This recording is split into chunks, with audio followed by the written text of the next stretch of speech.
Number 3, सनातनी वो है जो कभी जीव हिंसा ना करे। मांस को छूना व खाना हिंदुत्व के खिलाफ है। एक असली सनातनी, एक असली हिंदू, एक असली इंसान वो है जो कभी जीव हिंसा नहीं करता। मांस खाना तो दूर, मांस को छूता भी नहीं, उसको कहते हैं एक असली सनातनी। अपने पूर्वजों का इतिहास उठा के देख लो। आप हिंदू राष्ट्र बनाओगे देश को, उससे पहले हिंदू बनो। हिंदू, ये हिंदू की डेफिनेशन आज संत रामपाल जी भगवान ने आके बताई है, उस परमेश्वर ने आके बताई है कि हिंदू कौन है, मुसलमान कौन है। ये सभी पे लागू है नियम।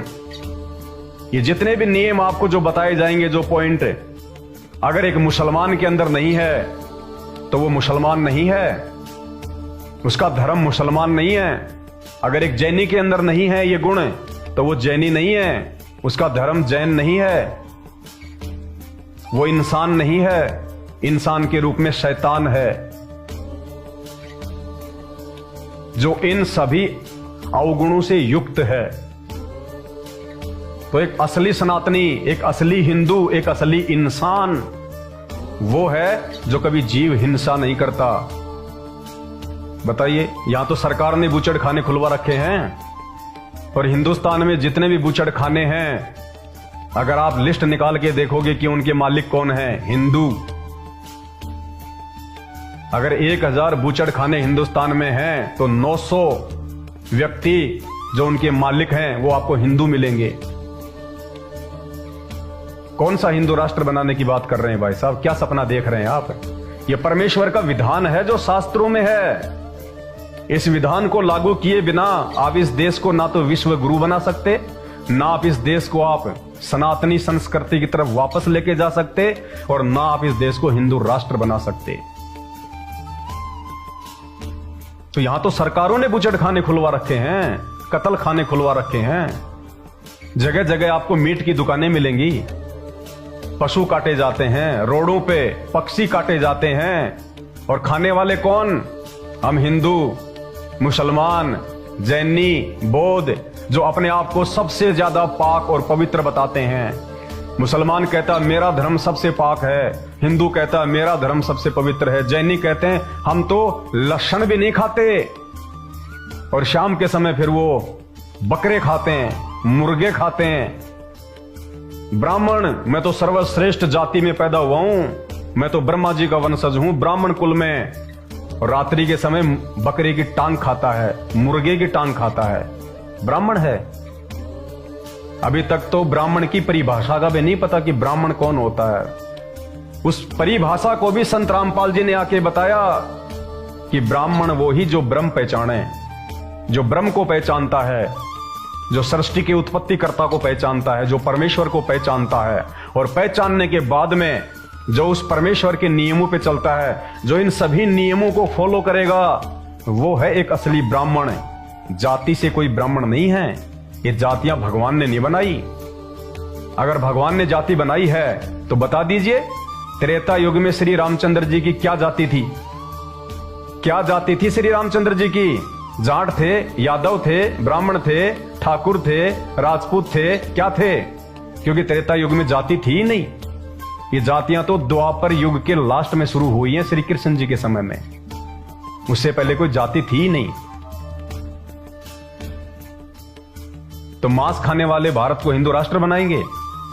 कभी नहीं बन सकता। और आप लोग मांस क्यों नहीं खाओगे भाई? पता आप लोगों ने मांस खाना क्यों शुरू किया है? क्योंकि हमारे भगवानों ने आदेश दे रखा है। जिनको आप भगवान मानते हैं ना, श्री विष्णु जी को, और श्री विष्णु जी के अवतार श्री रामचंद्र जी, श्री कृष्ण जी, तीनों एक ही हैं। तो विष्णु भगवान ने मांस खाने का आदेश विष्णु पुराण में दे रखा है। अब आप कहेंगे ये क्या बात बोल रहे हो आप? भगवान विष्णु और मांस खाने का आदेश दे रहे हैं? जी हां, मैं बार बार अपने वीडियो में कहता हूं, अगर आप हिंदू धर्म से हैं या मुसलमान धर्म से हैं, जैन धर्म से हैं या फिर बौद्ध धर्म से हैं या फिर सिख और ईसाई धर्म से हैं, जब तक आप अपने धर्म के शास्त्रों से परिचित नहीं होगे तब तक आप किसी भी भगवान की स्थिति को नहीं जान सकते, किसी भी भगवान के चरित्र को नहीं जान सकते।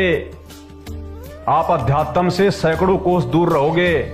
और इसी प्रकार ये नकली संत महंत ढोलक पेटी लेके गली गली गांव गांव में तालियां पीटने वाले ये आपका जीवन बर्बाद करवाते रहेंगे, खुद का तो कर ही रहे हैं।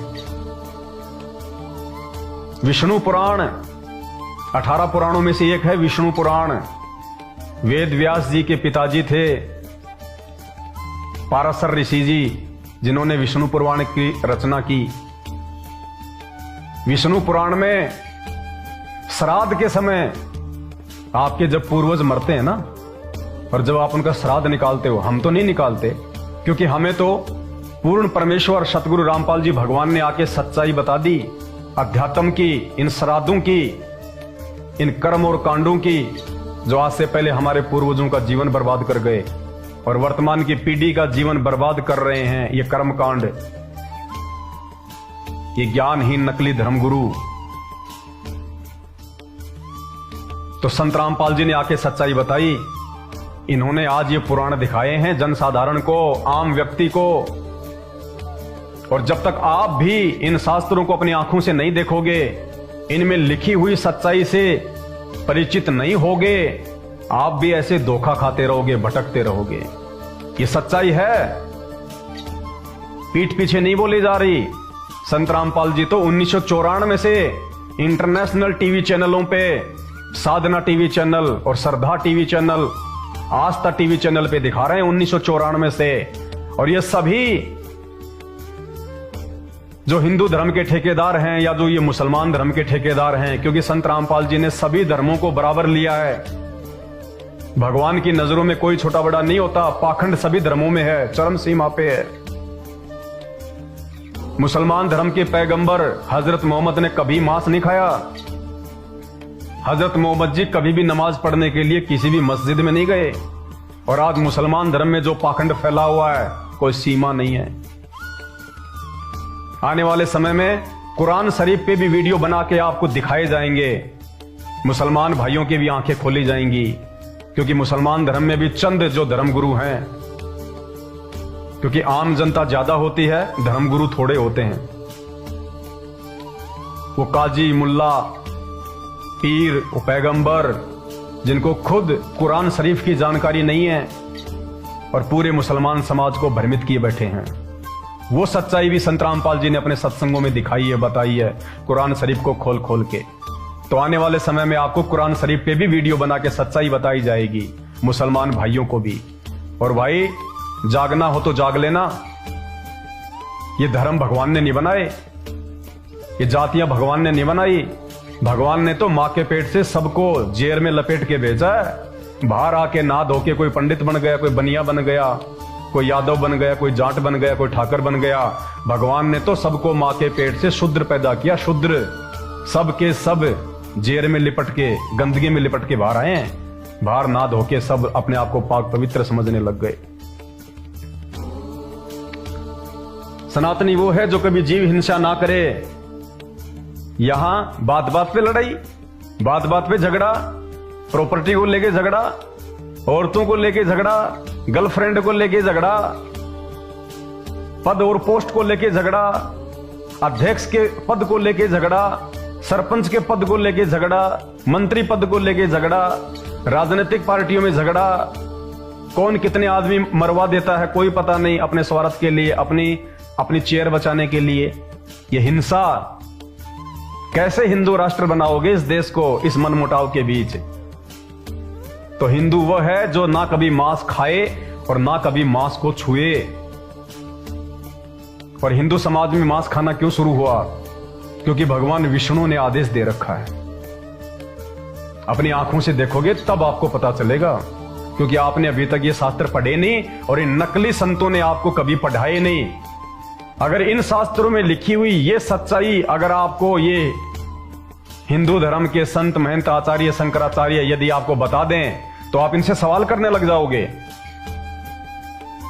और ये जो बातें लिखी हुई हैं, इनका जवाब जिन्होंने इन पुराणों को लिखा है, अनुवाद किया है, उनके पास भी नहीं है, तो वर्तमान के इन संतों के पास में कहां से होगा जवाब। तो देखिए, श्री विष्णु पुराण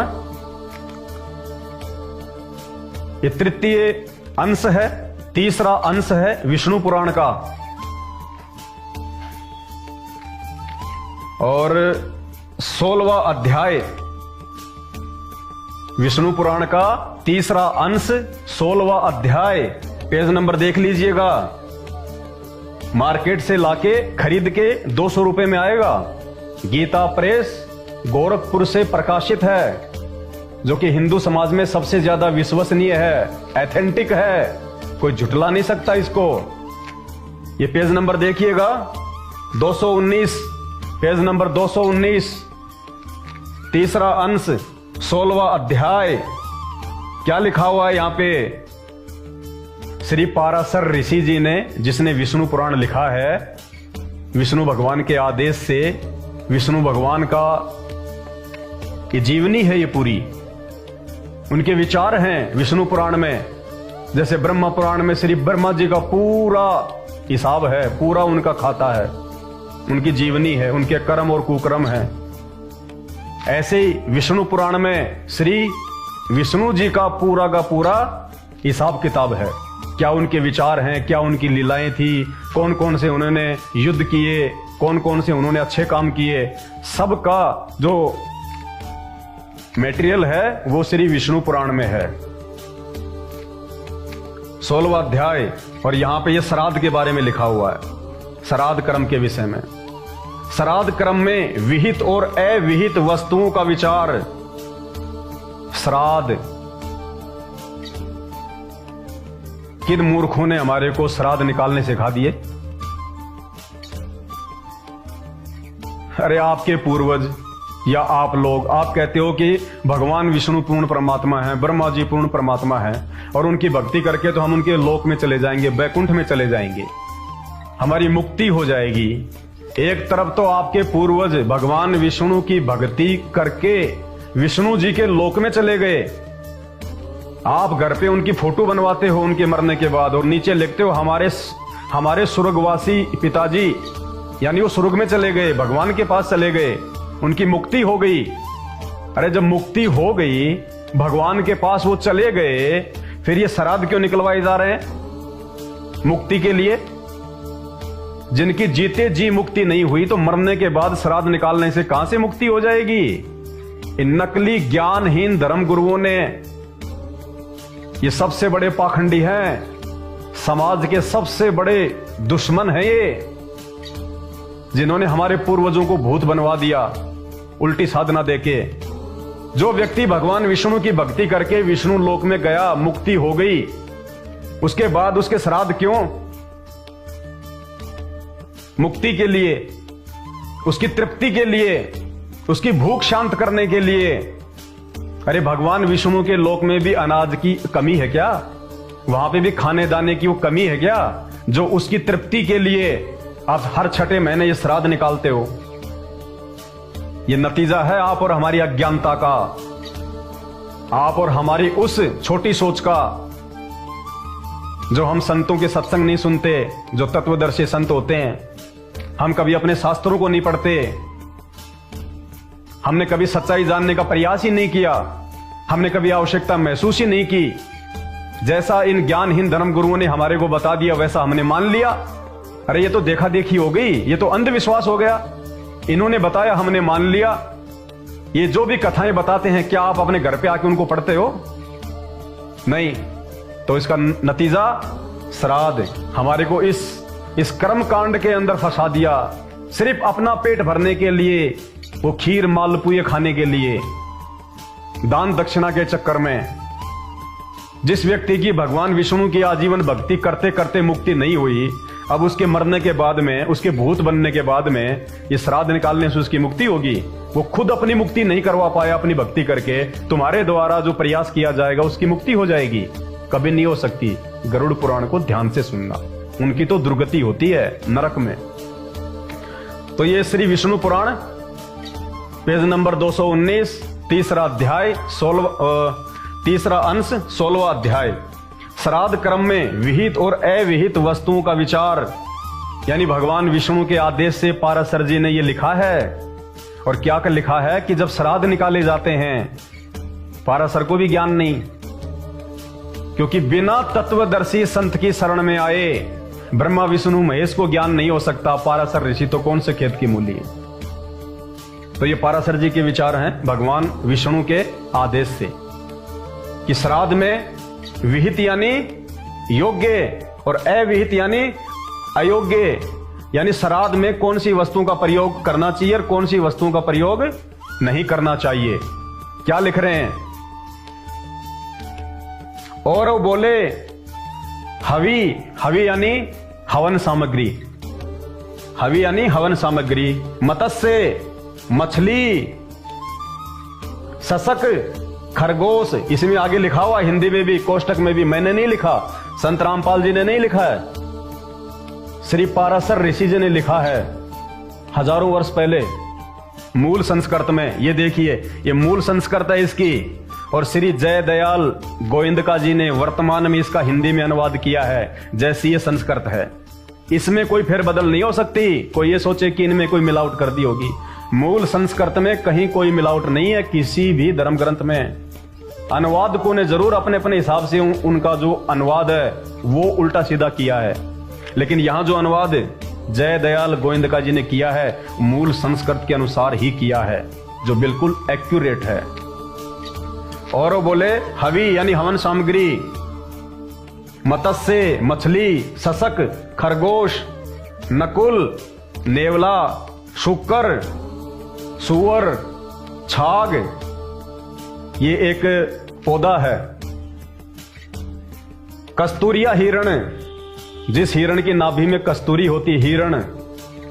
कृष्ण मृग, काला हिरण। गौवे, गाय, कौन सी गाय? वन गाय, नील गाय, जो नील गाय होती है ना, जंगल में रहती है, जो खेतों में रहती है, नील गाय। और मेष, मेष यानी भेड़, और भेड़ के मांसों से तथा गौवे यानी गाय के दूध और घी आदि से पितृगण क्रमशः एक एक मास यानी महीना, एक एक महीना अधिक तृप्ति का लाभ करते हैं। ये भगवान विष्णु का आदेश है हम हिंदुओं के लिए, जो अपने आप को हिंदू कहते हैं। श्री पाराशर ऋषि वेदव्यास जी के पूज्य पिताजी ने ये लिखा है। और क्या लिख रहे हैं पाराशर ऋषि जी हिंदू समाज के लिए? हमें क्या आदेश दे रहे हैं हिंदुओं को कि श्राद्ध में अपने पूर्वजों की तृप्ति के लिए तुमने क्या क्या भोजन बनाना चाहिए, क्या क्या बनाना चाहिए? हवन सामग्री,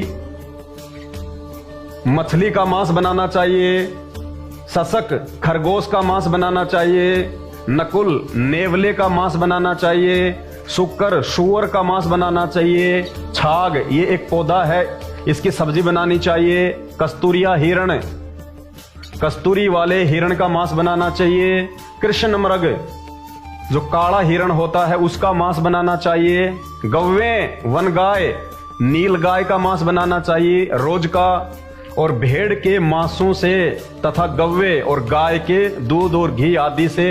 ये दूध और घी इन्होंने मिलावट की है यहाँ पे, इसका भेद संत रामपाल जी ने बताया है।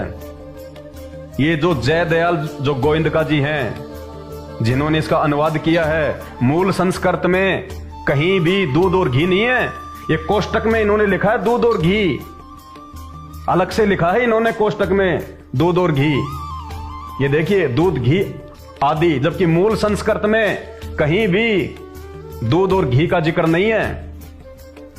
गव्वेन ये लिखा हुआ गव्वेन, लेकिन जय दयाल गोविंदका जी ने देखा कि ये तो हिंदू समाज में मेरा विरोध हो जाएगा, लोग उल्टा सीधा सोचेंगे, हिंदू धर्म के बारे में पता नहीं लोग क्या बोलने लग जाएंगे। तो जय दयाल गोविंदका जी ने जानबूझ के अपनी तरफ से ये कोष्टक में ये दूध और घी लिख दिया, जबकि पाराशर ऋषि जी ने भगवान विष्णु के आदेश से लिखा है कि गाय का मांस, वन गाय और नील गाय और ये गव्वे गाय का मांस भी भगवान विष्णु ने श्राद्ध में अपने पितरों की तृप्ति के लिए बनाकर उन पंडितों को खिलाने का आदेश दिया है। ये तुम्हारी आंखों के सामने है। सांच को आंच नहीं, हाथ कंगन को आरसी क्या, पढ़े लिखे को फारसी क्या।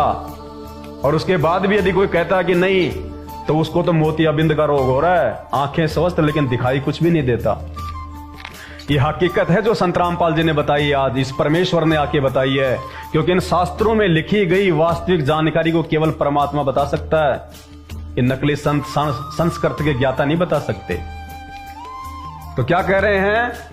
मछली का मांस, खरगोश का मांस, नेवले का मांस, सुअर का मांस, हिरण का मांस, काले हिरण का मांस, वन गाय का मांस, भेड़ का मांस तथा गाय का मांस, ये इनसे, इनके खाने से, श्राद्ध में ये बनाने से पितरगण जो मर गए, पितर क्या है ये? प्रेत, भूत। श्राद्ध किसके निकाले जाते हैं? पंडित कहते हैं ना कि उनकी मुक्ति हो जाएगी। मुक्ति उनकी कौन सी योनि से होगी? प्रेत योनि से। भूत बने फिर रहे हैं वो। ये साफ साफ लिखा हुआ यहां पे। पितरगण मानी जो प्रेत बने हुए हैं, मरने के बाद में जो भूत बने हुए हैं। अरे अगर वो भगवान के लोक में हैं, सकुशल रह रहे हैं, भगवान के बैकुंठ में हैं, तो उनके श्राद्ध निकाल के मुक्ति किसकी करा रहे हो भाई? तो ये शास्त्र बताएंगे आपको कि पितरगण यानी वो प्रेत बने हुए हैं जिनके आप श्राद्ध निकाल रहे हो, जिनके पंडित श्राद्ध निकलवाते हैं उनकी मुक्ति के लिए। तो जो पितरगण हैं, जो प्रेत बने हुए हैं, वो कर्म से एक एक मास यानी एक एक महीना अधिक तृप्ति लाभ करते हैं। यानी नॉर्मल जो तुम खाना बनाते हो ना श्राद्ध में, खीर, पूड़ी, सब्जी, हलवा, कहते हैं उसके बजाय अगर इन जानवरों का मांस बना के श्राद्ध में और यदि खाया जाए और उन पंडितों को खिलाया जाए, तो तुम्हारे जो पितरगण होते हैं ना, वो एक एक महीना ज्यादा तृप्ति महसूस करेंगे, तृप्ति अनुभव करेंगे। हाथ कंगन को आरसी क्या, पढ़े लिखे को फारसी क्या। कैसे आप इस देश को हिंदू राष्ट्र बनाओगे? मेरे हिंदू भाइयों, पहले आप हिंदू तो बन जाओ, पहले आप तो जागो। आप किस दिशा में जा रहे हो? आप क्या कर रहे हो? शास्त्रों में क्या लिखा हुआ है और हम क्या कर रहे हैं? भगवान विष्णु ने तो श्राद्धों में मांस पकाने और खाने का आदेश दे रखा है, और तुम लोग खाली खीर में काम निकाल देते हो। तुम तो भगवान का आदेश भी नहीं मान रहे। तुम काहे के भगवान विष्णु के भगत हो? तुम काहे श्री रामचंद्र जी के भगत हो भाई? भगवान ने तो अपना आदेश दिया है श्राद्ध में मांस पका के खाने का, इन पंडितों को खिलाने का, और तुम खाली खीर में काम निकाल रहे हो। जो भगवान का आदेश नहीं मानता वो भगत नहीं होता। और फिर काहे का तुम हिंदू राष्ट्र बनाओगे भाई? और देखिए आगे, जो पितरगण हैं, ये मांस खाने के बाद क्रम से एक एक महीना अधिक तृप्ति लाभ करते हैं, खुश हो जाते हैं कि हमारे बच्चों ने तो मांस खिला दिया पंडित जी के माध्यम से, पंडित जी ने मांस खा लिया, बस हमारी तृप्ति हो गई। और वारणीगस पक्षी के मांस से सदा तृप्त रहते हैं।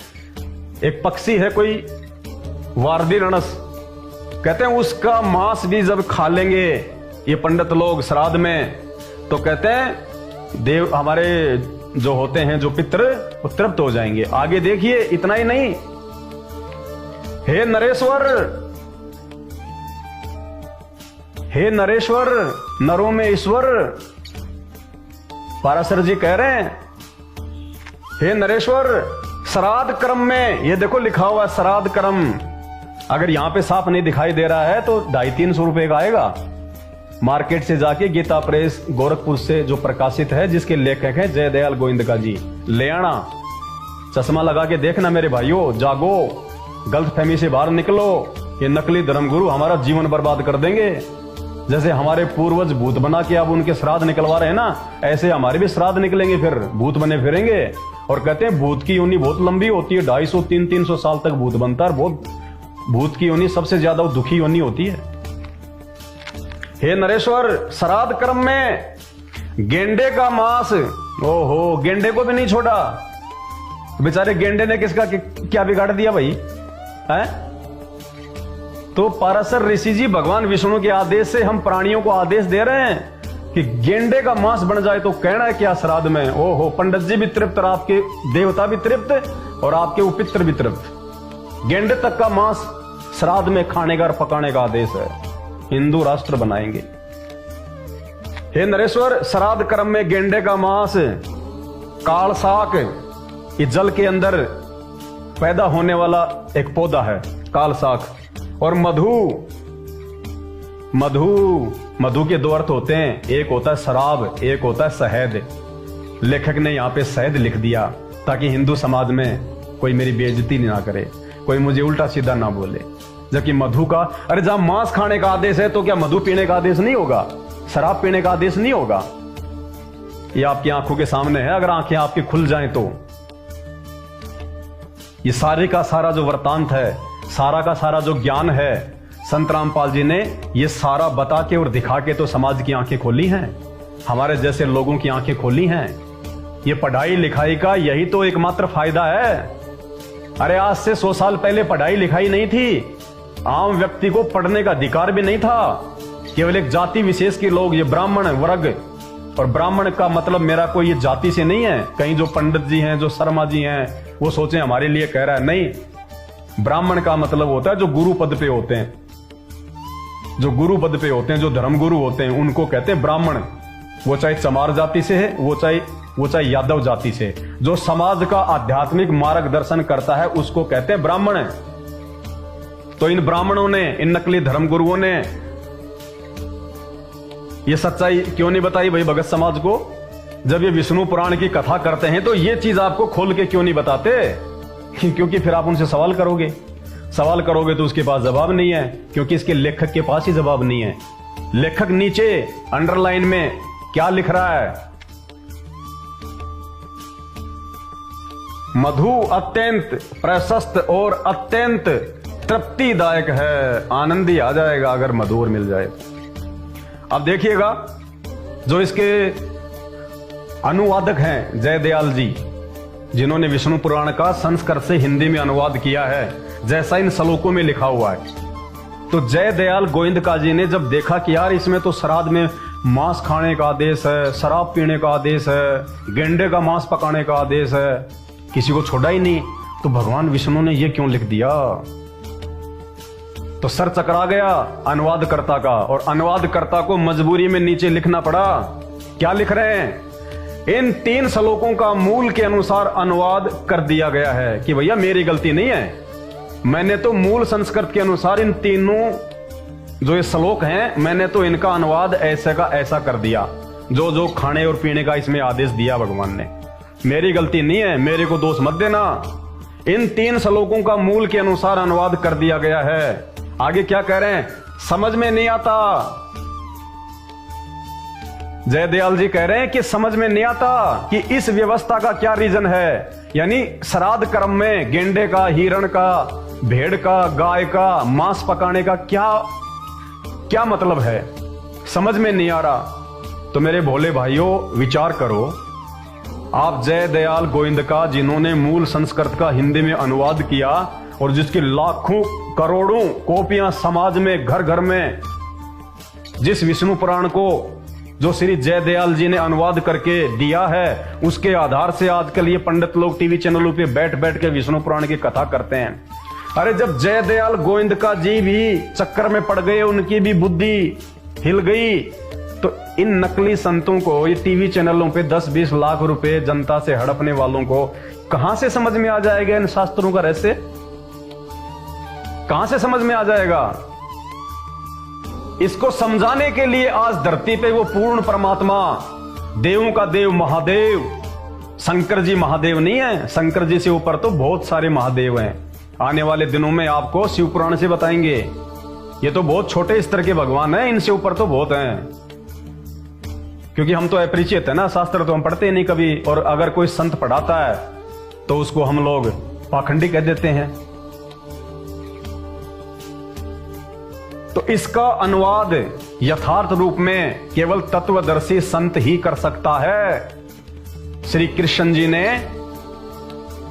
गीता जी का ज्ञान देते समय महाभारत के युद्ध में, कुरुक्षेत्र के मैदान में, द्वापर युग के अंत में, श्री कृष्ण जी ने अर्जुन जी को क्या कहा कि अर्जुन, मैं जो तुझे आध्यात्मिक की जो बात बता रहा हूं ना, ये सारी बातें, वो कहते हैं मुझे भी पूरा पूरा ज्ञान नहीं है, और अगर तुझे अध्यात्म का पूरा ज्ञान प्राप्त करना है तो तू किसी तत्वदर्शी संत की खोज कर ले। वो तत्वदर्शी संत तुझे अध्यात्म की सही सही जानकारी बताएगा। तो आज इस धरती पे वो तत्वदर्शी संत रामपाल जी भगवान है, जिन्होंने इन सभी 18 पुराणों की, 6 शास्त्रों की, 4 वेदों की, गीता, महाभारत, कुरान, पुराण, बाइबल, 6 शास्त्र और जितने भी संत महंत आचार्य हुए हैं, उन्होंने अपनी भक्ति अनुभव की जो पुस्तकें लिखी हैं, उन सबको निचोड़ के रख दिया। कुछ भी शेष नहीं रहा एक समझदार इंसान के लिए, समझने के लिए। तो संत रामपाल जी के सत्संग सुने बिना, संत रामपाल जी के विचारों को सुने बिना आप अपना मानव जीवन बर्बाद कर जाओगे। 84 लाख योनियों से नहीं बच सकते, फिर आपके भी श्राद्ध निकलने शुरू हो जाएंगे। ये हकीकत है। ना मेरा कोई स्वार्थ है आप लोगों को ये बातें बताने का, जो सत्य बातें, ये प्रमाण आपके सामने है। कोई माई का लाल दुनिया में इनको कोई जो है वो जुठला नहीं सकता। घर घर में रखें, ये हर धर्मगुरु के पास में रखा है ये विष्णु पुराण, और आने वाले समय में आपको जो 18 पुराणों से और जो बताया जाएगा क्या सच्चाई है। तो ये सारी की सारी जो सच्चाई है ये केवल तत्वदर्शी संत बता सकता है। और जब तक मेरे भाई बहनों आप सृष्टि रचना से परिचित नहीं होगे, सृष्टि रचना मतलब पूरे संसार की रचना। संसार केवल ये धरती संसार नहीं है। आपको पता है ये सूरज है, ये कितना बड़ा है। ये तो साइंस भी अपनी पूरी खोजबीन करके हजारों वीडियो बना चुकी है। इस पृथ्वी से 2 लाख गुना बड़ा है सूरज, पृथ्वी से 2 लाख गुना बड़ा। और फिर वैज्ञानिक कहते हैं कि जब हम और ऊपर का अध्ययन करते हैं तो सूरज तो कुछ भी नहीं है, सूरज से भी लाखों लाखों गुना बड़े आकार के पिंड ब्रह्मांड और हैं। ये ब्रह्मा विष्णु महेश जी के लोक तो बहुत छोटे से हैं, स्वर्ग, पृथ्वी और ये पाताल। इसके अलावा बहुत लंबी चौड़ी सृष्टि है।